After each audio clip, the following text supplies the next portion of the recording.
This is the Mandelbrot set, one of the most beautiful and remarkable discoveries in the entire history of mathematics. Yet it was discovered as recently as 1980.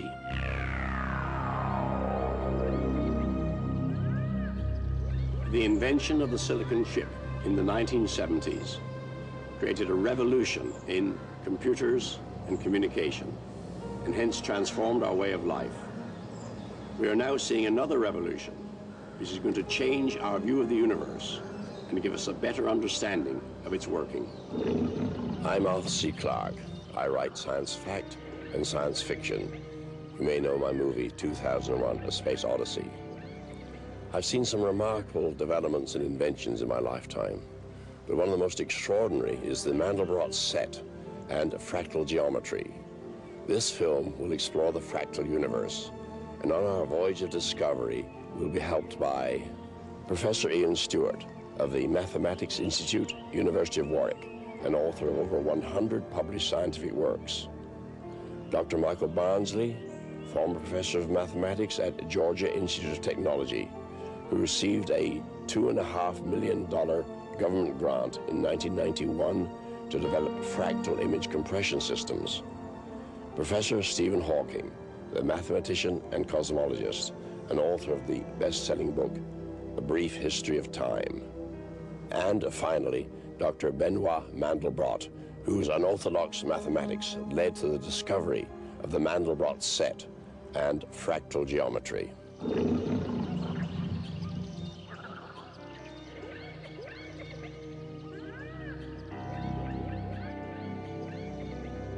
I first saw the Mandelbrot set somewhere in the mid-80s. I remember it quite clearly. We were at a mathematical conference on something totally different, and everyone went along to this exhibition because it was mathematical pictures. And there were these amazing coloured pictures on the wall, and I'd really not seen anything like this before.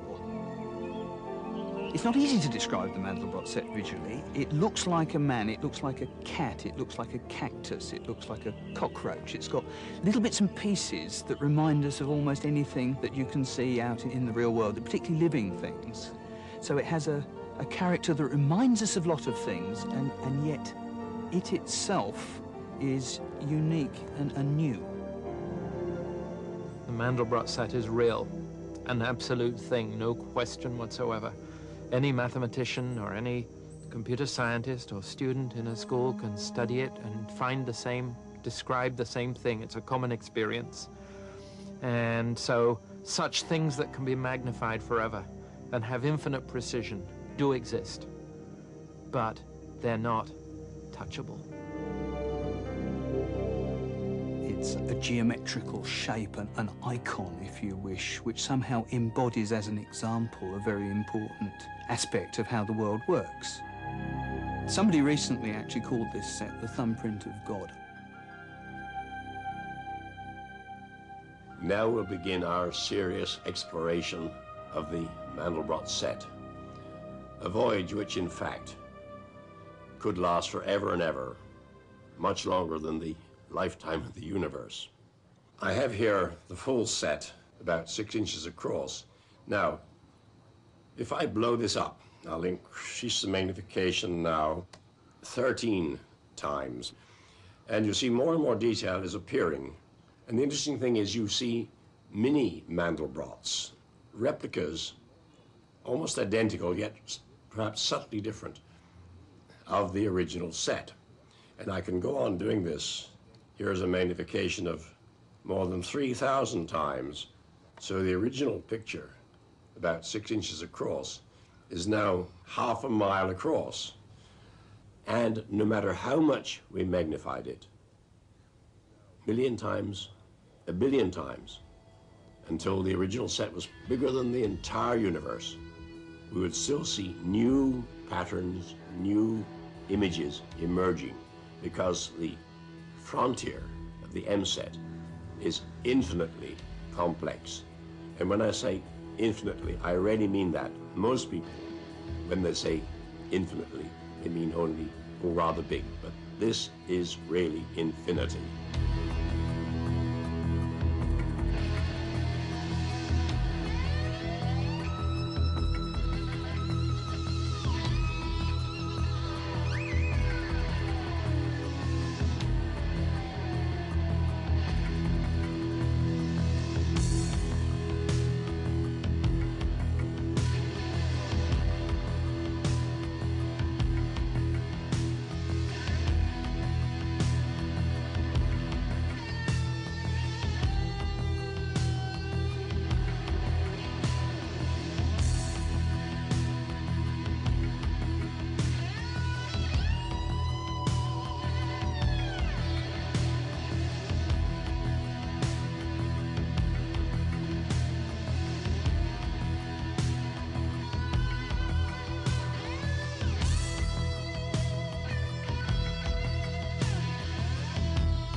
What is so remarkable, in fact, astounding, about the Mandelbrot set is that although it's infinitely complex, it's based on incredibly simple principles, unlike almost everything in modern mathematics.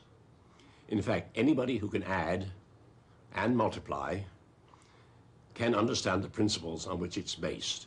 You don't even have to subtract or divide, still less use logarithms or trigonometrical functions to comprehend how the Mandelbrot set is created.